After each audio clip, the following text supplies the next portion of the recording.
assim. Ai, resfriado não tá fácil. Essa semana não foi nem um pouco fácil, não. A semana foi bastante complicada, mas Deus tem estado conosco em todos os momentos, porque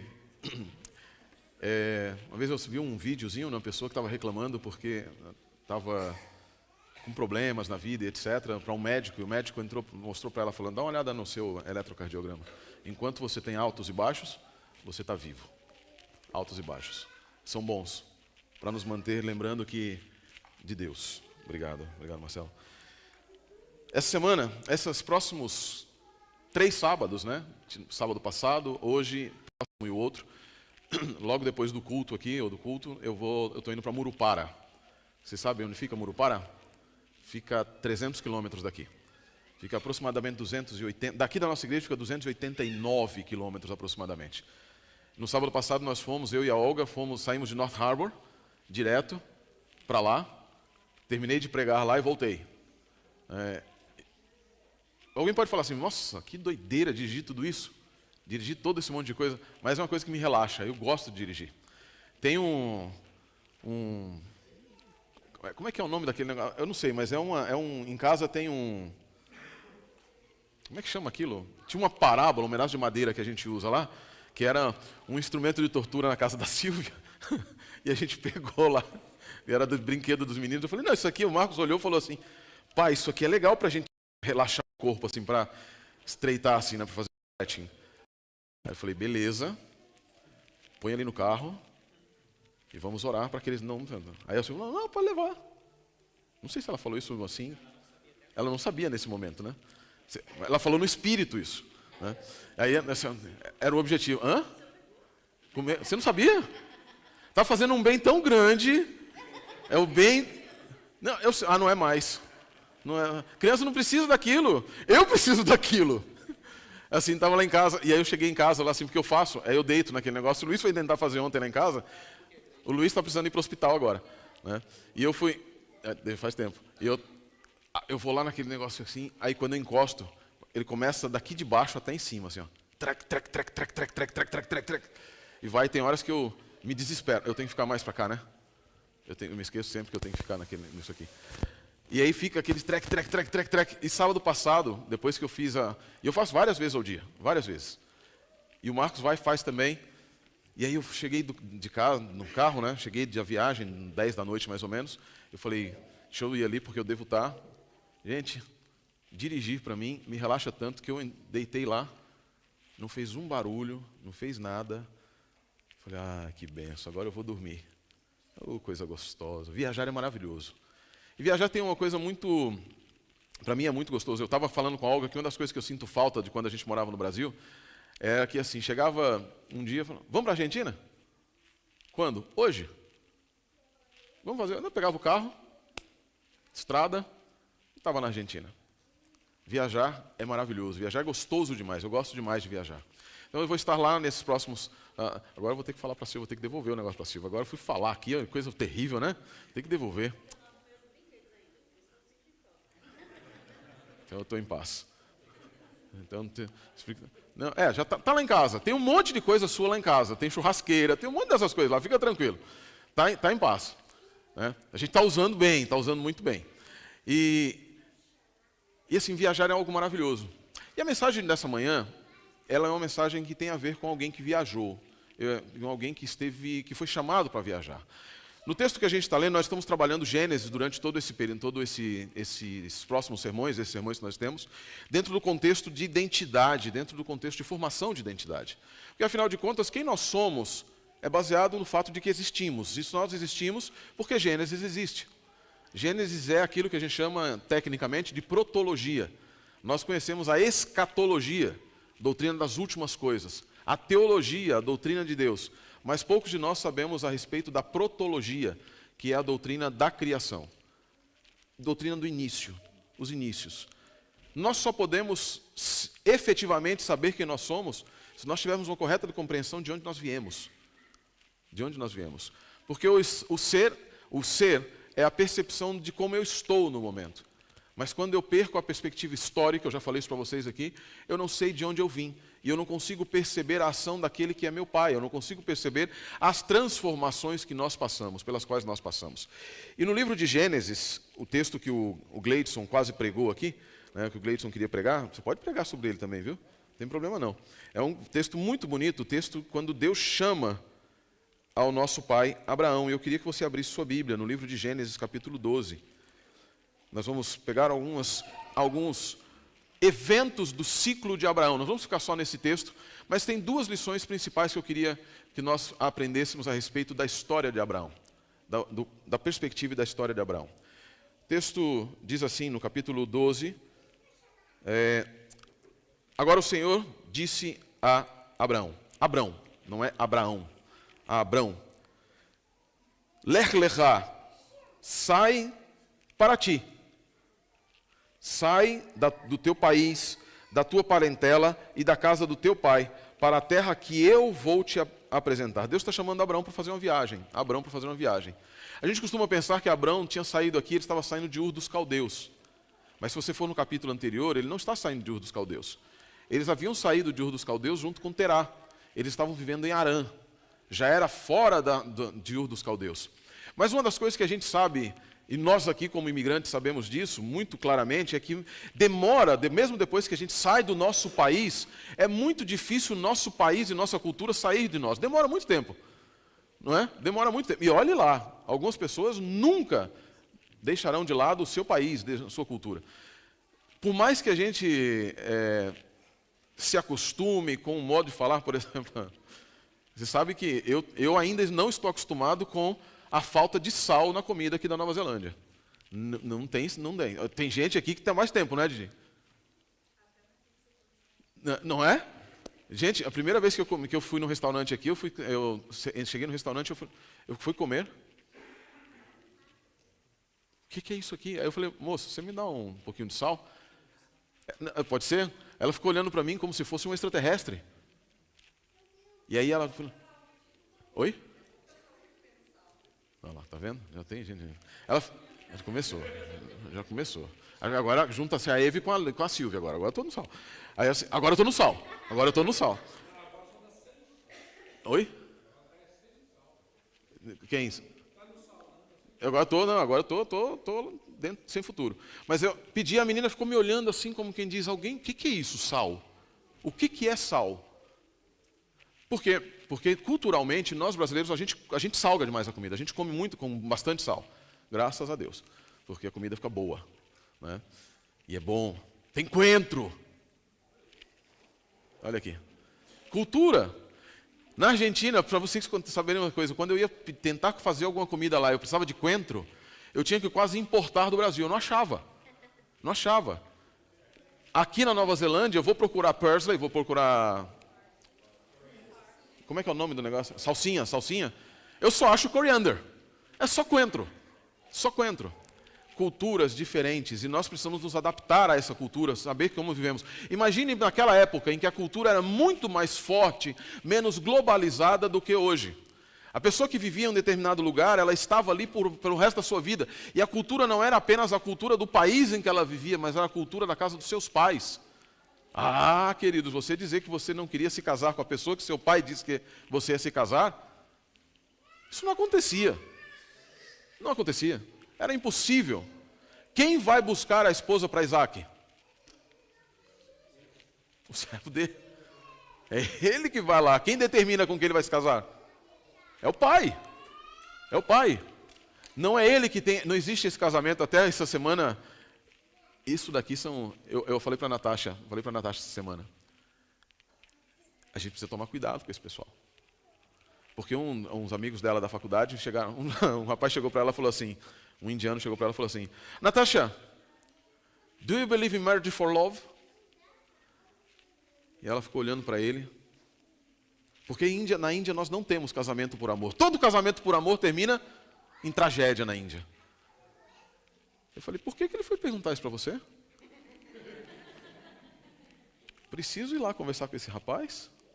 Será que ele não sabe que nós, como judeus, nós temos o quê? Tem que conversar comigo primeiro para saber se eu já não tinha pensado e planejado um outro casamento anteriormente para você. Claro que a Natasha é uma judia rebelde, ela não liga muito para isso, não. Mas assim, toda a cultura do passado era relacionada a você pertencer, ser membro de um lugar e nunca mudar esse aspecto. Você não saía de um lugar a não ser que fosse junto com todo mundo. É por isso que no capítulo 11, quem sai, não é Abraão que tinha 70 e poucos anos. Abraão sai com seu pai. Ele resolveu, vou sair daqui, vou sair para lá e vou levar vocês todos juntos. As tendas eram construídas muito próximas. Todos estavam sempre muito próximos. Imagina Deus chegar para ele e dizer assim: sai da casa do teu, sai do teu país, sai da casa do teu pai. E é interessante porque Deus não apenas diz isso, Deus diz assim: sai para ti, lech lechá, sai para ti, vai viver por você mesmo. Vai viver por você mesmo. E não era só o aspecto geográfico, viver por ele mesmo sozinho, mas era inclusive, esse é um aspecto extremamente importante da identidade de qualquer pessoa, da identidade bíblica. E eu já falei algumas vezes para vocês, a fé bíblica nunca é terceirizável. A confiança bíblica deve brotar através de um relacionamento pessoal com Deus bíblico. E não através do que meu pai, meu pastor, meu ancião, meu diácono, a minha igreja, o meu povo diz. A fé nas Escrituras é a fidelidade que brota de um relacionamento com Deus. Qual resposta seria a resposta em todo o ciclo de Abraão? Quais seriam as respostas para as coisas mais loucas que Deus pede? Perguntar aqui para um pai, para os pais, que nós temos uma comunidade cheia de crianças. Imagine Deus chegar para você e dizer assim: me oferece teu filho, pega teu filho, vai lá e leva a tal lugar e sacrifica para mim. Não era uma criança, ele tinha 30 anos, a senhora disse que ele tinha pelo menos 20. Mas não era uma criancinha de 8 anos. A tradição judaica diz que ele tinha 37 anos. Mas a senhora te dá uma ideia de que ele teria por volta de 20 anos. Um rapaz grande, mas ainda assim filho de Abraão. Filho de Abraão. Um rapaz, que poderia ter simplesmente dito: não, eu vou fazer a minha vida. A vida é minha e ninguém tem nada a ver com isso. Pai, eu não vou cumprir o seu relacionamento com Deus. Mas ele se curvou e foi junto. Imagina para Abraão naquele momento, o que significou tudo aquilo que Deus pedia, as loucuras que Deus pedia. As loucuras que Deus pedia: sai da tua terra. Mesmo vivendo em Harã, ele tinha riqueza, na casa do pai ele tinha conforto, na casa com sua parentela ele tinha segurança.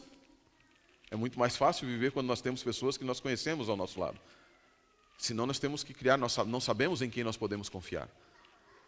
É muito mais fácil, a vida de Abraão era muito mais fácil onde ele estava. Aí chega um Deus invisível, não parecido com os deuses que o pai dele fazia, os terafim.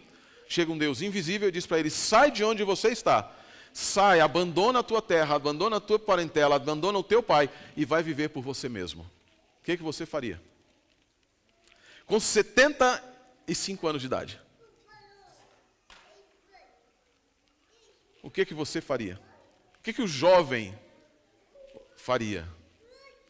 Acho que a primeira coisa que nós faríamos seria dizer assim: Deus, meu Deus, acho que tu não é meu Deus não. Estou bem aqui, saí da minha zona de conforto de maneira nenhuma. Mas Deus faz uma promessa a Abraão. E ele diz o seguinte no verso 2. Eu vou colocar uma palavrinha aqui para que vocês entendam o teor do texto. E se você fizer isso, eu farei de você uma grande nação. É isso que o texto diz na tradução de vocês, certo? Na tradução de vocês diz: farei de ti uma grande nação, não é isso? Só que o texto hebraico não diz isso. O texto hebraico diz assim: e eu farei você grande entre as nações. E eu te farei grande entre as nações. Eu farei com que você seja grande. De que maneira alguém que deixa tudo pode se transformar em alguém grande? Será que Deus estava prometendo riqueza a Abraão? Será que Deus estava prometendo saúde financeira, conforto maior do que aquele que ele estava? E a gente vai ver a vida de Abraão e não tem nada disso, né? A gente percebe que não é isso que ele estava prometendo. E eu gosto muito de pensar no que Deus, na promessa que Deus faz mais adiante, repetindo essa promessa no capítulo 15. Porque Abraão sai e vai fazer, e vai para onde ele estava indo. Mas no capítulo 15, Deus fala para Abraão: olha para as estrelas. E um detalhe muito interessante que muitas vezes a gente não percebe no texto. Deus fala para Abraão isso durante o dia. sai e vai ver as estrelas. Qual estrela ele viu? Somente o sol. Conta então as estrelas. Conta então as estrelas. Abrão, para contar as estrelas, ele teve que esperar que o sol se pusesse e teve que esperar em Deus, dizendo: eu vou contar à noite. Quantas estrelas existem no universo? Alguém tem ideia de quantas estrelas existem no universo? Hoje calcula-se que existem 200 bilhões de trilhões de estrelas. 200 bilhões de trilhões de estrelas. Existem calculadas aproximadamente 200 bilhões de galáxias. E cada galáxia tem em torno de 200 bilhões de estrelas. Deus disse para Abraão: conta todas elas. Assim serão os teus descendentes. Quantas pessoas existiram na Terra desde que Abraão viveu até hoje? Muito menos do que essa quantidade de estrelas. Isso até assusta, né? Porque você pode pensar assim: para Jesus voltar, precisa ter 200 bilhões de trilhões de estrelas. Vai demorar muito tempo, a gente vai todo mundo descansar. Mas o objetivo de Deus não era que ele contasse literalmente as estrelas e pensasse nisso, mas que ele entendesse que a sua fé era o que Deus estava buscando.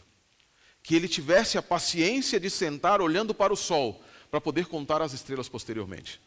Para que ele pudesse entender que mesmo que ele não pudesse ver ainda as estrelas, elas lá estavam e Deus estava contando aquelas estrelas como o número de seus descendentes. Ver, no contexto bíblico, não é o mesmo que fé. E muitas vezes nós temos aquele conceito do ditado popular: eu quero ver para crer. Na Bíblia, crer não significa ver. Na Bíblia você tem que olhar para o sol contando que as estrelas estão além dela, que as bênçãos virão. Na Bíblia você não tem que ficar preocupado com as evidências da fé. Você não tem que ficar preocupado com as evidências da promessa, nem mesmo com as evidências e os milagres que Deus pode fazer por você. É fácil você crer. Você, por exemplo, eu pergunto para você: você crê que o sorvete é gelado? Você não crê nisso, você sabe que é gelado. Você sabe, e saber não é o mesmo que crer. Crer é quando você tem a opção do ceticismo, a opção da escolha de não crer, e você decide crer efetivamente, sem ter evidência alguma de que aquilo é verdade. Apenas porque alguém em quem você acredita te disse que você deveria crer. Então, quando nós muitas vezes somos levados à ideia, não, eu preciso de um milagre. E aí os milagres fazem com que nós creiamos. Os milagres não fazem com que nós creiamos. Os milagres fazem com que nós saibamos. Com que nós saibamos. A fé é baseada no invisível. A fé é baseada em olhar para um céu claro, de um sol que está brilhando diante de você e perceber estrelas. E entender que a presença de Deus vai fazer com que as estrelas apareçam. Então tomem cuidado com confundir algumas vezes. O mundo quer confundir, o mundo quer evidências, racionalização. Mas saber não é o mesmo que crer. Crer é tomar uma escolha consciente de, ainda não vendo, continuar caminhando. E é importante, quando a gente viaja, por isso que eu falei de viagem, quando a gente viajava muito lá na Argentina, lá no Brasil, e aqui também, aqui é muito bonito para a gente ver, eu gosto muito eu tenho um pé muito pesado, eu gosto de dirigir rápido, eu gosto de andar rápido. Mas não era, muitas vezes eu parava em alguns lugares, acho que eu e o Rodrigo andando na estrada, a gente vai ter problemas, Rodrigo. A gente melhor nunca viajarmos juntos, né? Que eu sei que você anda devagar. Eu gostava muito de parar em alguns lugares, assim, no meio do Paraná, por exemplo, lá no Paraná, tem alguns lugares ali no interior do Paraná, que você pode olhar, você para o carro e você vê um céu cheio de estrelas. Quantas vezes nós estamos tão preocupados com a chegada que não contemplamos e não curtimos a viagem? Na velocidade do mundo como nós queremos que ela seja. Imaginem Abrão, com 75 anos, tendo que fazer uma viagem para Canaã, tendo que fazer uma viagem de fé, que nos diz o livro de Hebreus. Uma viagem em que ele caminhava em cada dia, ele não tinha evidências de nada do que era necessário para que ele soubesse, mas tinha que caminhar cada dia pela fé. Ele sai de um lugar e vai para um lugar completamente diferente. A primeira coisa que acontece com ele, qual é? Depois que ele sai no capítulo 12. Quem se lembra? Abraão, ele diz para Deus: eu vou, claro que eu vou, o Senhor está mandando, eu vou. Claro que eu vou, homem de fé, eu vou. É isso ou não? A fé, muitas vezes, para nós é um elemento mágico que nos transforma imediatamente no Superman, no Hulk, num super-herói.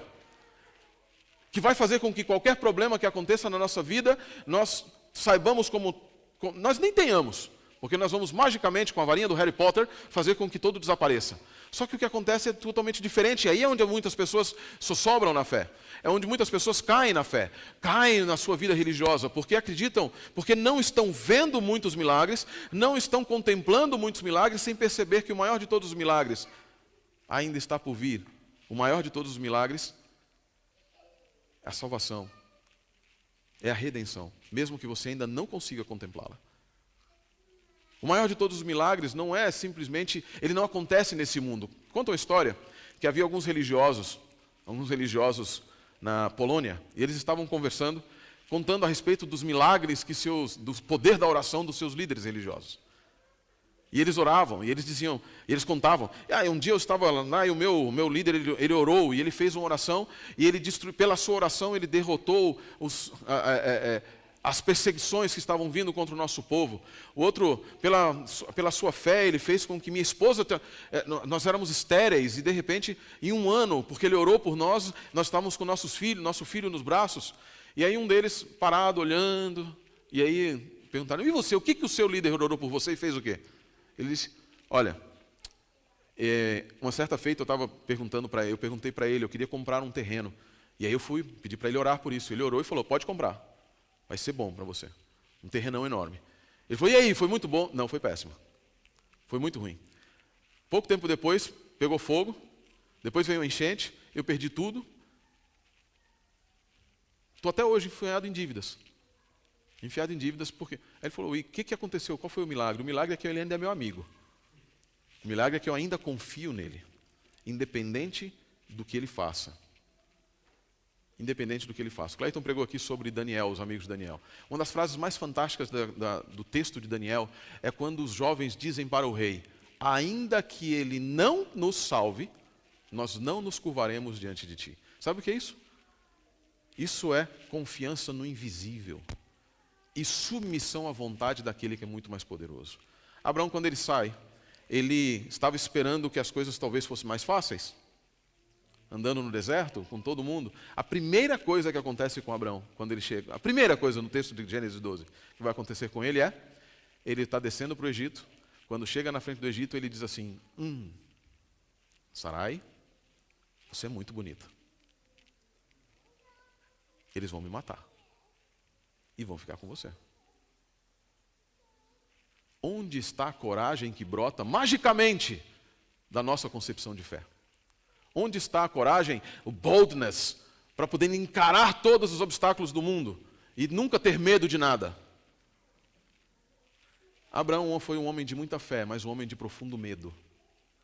Tanto é assim que no capítulo 15, depois da batalha de Kedorlaomer, da batalha com os reis, etc., no capítulo 16, Deus diz para ele assim, Abraão, não temas, eu sou o teu escudo. Eu sou o teu escudo. Porque a história do capítulo 12 até aquele momento é um momento de profundo temor de Abraão. Abraão tinha medo das coisas. Por quê? Porque ele sabe que o ser humano vai viver em batalhas constantemente, independente de onde ele esteja. Porque a presença de Deus na sua vida não te tira as batalhas. Ela te dá força para vencê-las. E mesmo quando você é derrotado em alguma batalha, não significa que Deus te abandonou, mas significa que algo você pode ter que aprender dali. Alguma coisa você pode ter que aprender. No dia quando Isaac, e aí você vai ver toda essa... Abraão, ele resolve tomar nas suas mãos a promessa de Deus. Abraão, primeiro ponto, Abraão tinha uma fé instável nesse sentido.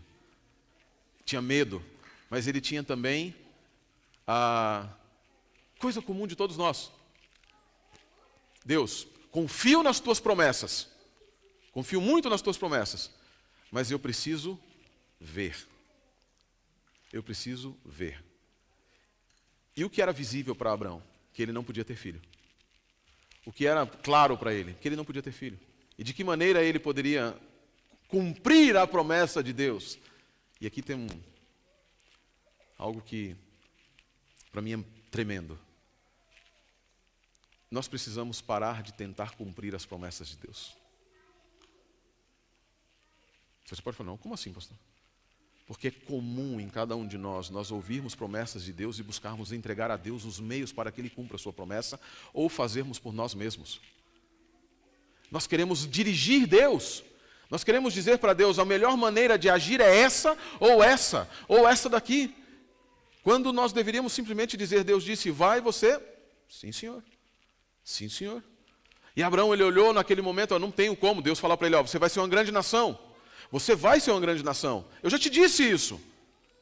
Eu já te falei isso. Você vai ser uma grande nação. Eu sei, pai, mas olha assim, vai ser através de Eleazar, o servo, e um Damasceno, e não através de mim, porque eu sou um homem velho. Minha mulher já é uma senhora. Mas Deus disse, não, é através de você. E aí tem o problema da circuncisão, que muitas pessoas não conseguem entender muito bem. Circuncisão não é uma aliança de graça, é uma aliança que nos demonstra, para cada pessoa do povo judeu, constantemente nos faz recordar que, em nossa pele, nos faz recordar que as promessas de Deus somente podem ser cumpridas por Deus. Cada vez que um homem judeu é circuncidado, é para que nós nos lembremos de que não precisamos fazer nada e nem devemos tentar cumprir as promessas de Deus através das nossas próprias forças. A Brit Milá, a circuncisão, é uma constante lembrança do pecado de Abraão. Do pecado de Abraão. Uma vez eu falei isso para uns amigos rabinos lá no Brasil, e eles ficaram olhando para minha cara, falando, você está louco? Não, você está doido falando um negócio desse? A aliança do nosso pai Abraão, aquilo que mais nos marca, eu falei, exatamente, é só ler o capítulo 15 de Gênesis. O contexto é muito claro, Abraão falhou, e nós, filhos de Abraão, temos que levar na nossa pele a marca da falha, durante toda a nossa existência. Para nos lembrar, mas aí é o que está, aí é que está o ponto. Quando nós olhamos para uma falha, tão constantes falhas, o que nós pensamos? Deus vai rejeitar Abraão. Mas quando nós nos lembramos na nossa pele que existimos e nós podemos visualizá-la, significa que nós existimos. E a nossa existência é uma demonstração da graça de Deus, é uma demonstração do perdão de Deus. E isso foi o que Abraão amou, o que Abraão viveu e como ele viveu. Logicamente, obviamente, logo depois acontece de novo. Mais uma coisa característica de Abraão. Abraão tem um filho, e primeiro, o Targum, um dos livros antigos, diz que Abraão amava tanto a Isaac, que num determinado momento ele esqueceu do Deus de Isaac, do Deus da promessa, com a sua visão focada na promessa. E Deus diz assim, pega teu filho, teu único filho. Era o único filho de Abraão? Ele tinha mais um, pelo menos. Ele tinha mais um. Depois ele tem outros. Mas ele tinha mais um. Não era o único filho, porque ele tinha Ismael. Mas no seu coração, Isaac passou a ocupar tanto espaço que não havia mais lugar para a fé, crença e confiança, nem mesmo para a fidelidade a Deus. Abraão caiu e Deus teve que relembrá-lo que a fé, que a promessa somente poderia ser bênção se fosse de acordo com os planos de Deus, de acordo com Deus, por Deus e para Deus. E aí ele pede de volta. Queridos, eu lembro que eu vi um pregador, na verdade foi o Barack Obama. Barack Obama, uma certa feita, falando numa igreja batista nos Estados Unidos, ele disse o seguinte: imagine você ouvir a voz de Deus dizendo hoje, aqui, chegando hoje, me dê teu filho. Ele disse, eu não daria. Eu não daria. De maneira nenhuma. Eu não daria. Abraão quis entregá-lo. Porque Abraão vivia pela fé. Abraão sabia, e aí tem um texto que eu acho muito maravilhoso da senhora White, em que ela diz que Abraão tinha certeza de que Deus, ainda que tivesse tirado Isaac, o entregaria de volta pela ressurreição. Porque a sua confiança não estava mais, ele percebeu que ele estava colocando toda a sua mente no visível. No visível. E o que Deus queria é que ele contemplasse o invisível, e que ele pudesse viver pelo invisível. É exatamente isso que acontece no decorrer da sua vida, a partir desse momento. É a partir daqui que ele começa a ser considerado o pai da fé. Não são seus outros elementos, mas a partir daqui, no momento em que ele para pensar, ele percebe que ele havia errado. E quando ele percebe que havia errado, ele tem a disposição de se arrepender e entrega para Deus tudo. E não apenas Isaac, porque a maior entrega de Abraão para Deus não foi Isaac, foi o seu próprio ser. Foi a tristeza, foi a sua vida. E aí ele passa a ser aquilo que Deus queria que ele fosse. Um homem vivendo pelo invisível. E é disso que fala o livro de Hebreus. E no livro de Hebreus o que nós encontramos? Pela fé Abraão saiu da terra e entregou Isaac. E fez tudo aquilo que ele fez. Por quê? O texto fala, porque ele contemplava uma cidade, uma outra cidade. Ele deixou Ur dos Caldeus, ele deixou Harã, ele viveu no deserto, caminhou, andou e andou pela fé, de verdade. Uma fé que não estava baseada no que eu vejo, nem nas cores do ceticismo, nem nas cores que o mundo nos apresenta, mas uma fé baseada na certeza de que aquele que é invisível se torna visível para aqueles que nele creem. E essa é a beleza da fé de verdade. Essa é a beleza da viagem que nós somos chamados para andar. Abraão se transformou em alguém grande entre as nações. E o texto diz assim: e em ti abençoarei todas as famílias da terra. O fato de vocês estarem sentados aqui hoje é justamente a demonstração de que a promessa de Deus foi cumprida. De que a promessa de Deus não era uma promessa restrita a um grupo de pessoas. Porque o texto diz: em ti serão benditas quantas famílias da terra? Todas as famílias da terra. Todas as famílias da terra, e eu ouso dizer que não são apenas aquelas que creem nesse momento. Em ti serão benditas todas as famílias da terra. E por que todas as famílias da terra? Porque todas as famílias da terra recebem a mesma oportunidade de salvação, a mesma oportunidade de reconhecimento de quem Deus é. O que isso tem a ver com a identidade do povo de Deus e a formação do povo de Deus? Duas coisas principais. A primeira delas, o povo de Deus não é baseado apenas e tão somente nos milagres que Deus pode fazer por nós. Nós entendemos que a nossa própria existência é o milagre.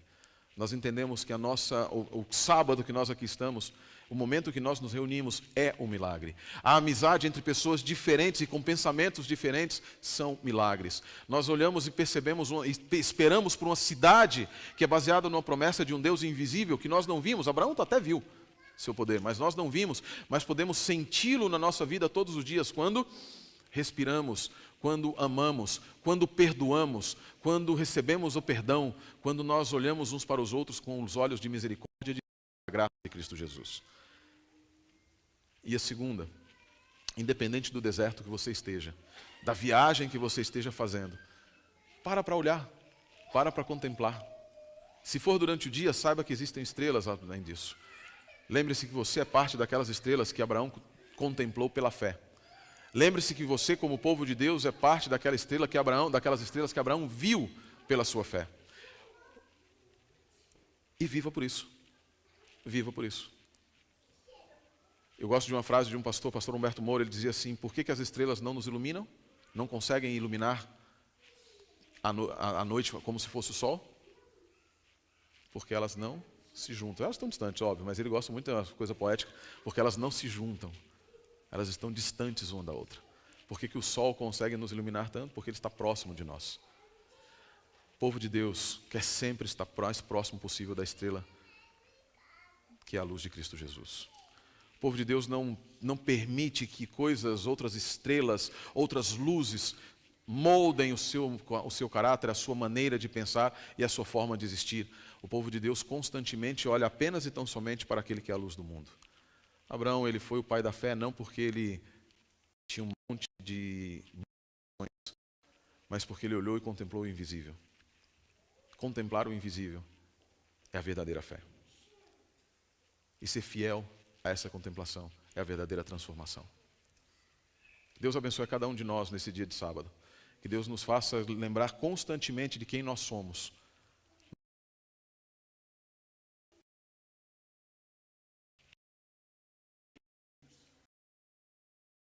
Dados a promessa de através de Cristo Jesus, o nosso, que é o tronco. Nós somos todos, independente de ser judeu, de ser não ser, etc., nós somos todos ramos.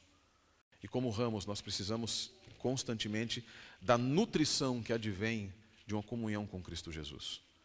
Abraão, tudo que Deus dizia, tá bom, mesmo que ele errasse, mas ele dizia, ok, tá bom, ok. E é isso que nós precisamos aprender. O povo de Deus, ele olha para Deus e diz, ok, tá bom. Mesmo que eu não entenda, ok, tá bom. Mesmo que eu não saiba por quê, ok, tá bom. Mesmo que eu não concorde, ok, tá bom. Mesmo que eu queira fazer de outra forma, ok, tá bom. O povo de Deus ainda diz como Jó, ainda que ele me mate, nele confiarei. Ainda que o mundo esteja contra todos, em ti confiarei. Ainda que alguém diga, Deus, onde está o teu Deus? a sua resposta nunca é também não sei. A tua resposta é sempre aqui do meu lado. Está sempre do meu lado. E que Deus abençoe a cada um de nós. Nós estamos caminhando em direção àquela cidade que Abraão esperava. Como povo de Deus. Passaremos e continuaremos passando por dificuldades, perseguições e problemas. Mas como Abraão, se nós mantivermos os olhos no invisível e contemplarmos a promessa de Deus, os problemas serão desse tamanho, porque grande é o galardão. E cada um de nós seremos, como Abraão diz, como Deus disse a Abraão, grandes entre as nações. Não apenas as nações deste mundo, mas os povos infinitos no infinito espaço. Dos 200 bilhões de trilhões de estrelas, a tua história será contada. A tua história será dita. A tua história será narrada. Por quê? Porque você é filho de Deus. Porque você aceitou o convite. Que Deus abençoe a cada um de nós e tenhamos todos um excelente, fantástico, maravilhoso sábado na presença de Deus, contemplando o invisível. Queria convidar você a ficar em pé para nós orarmos.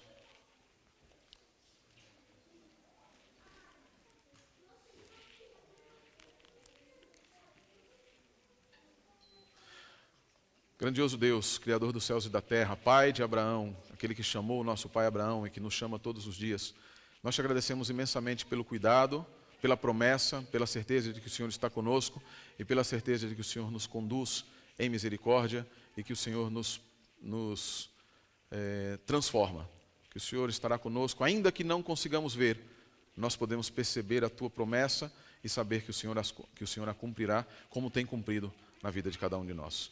Que este sábado seja um sábado de transformação, de alegria na tua presença.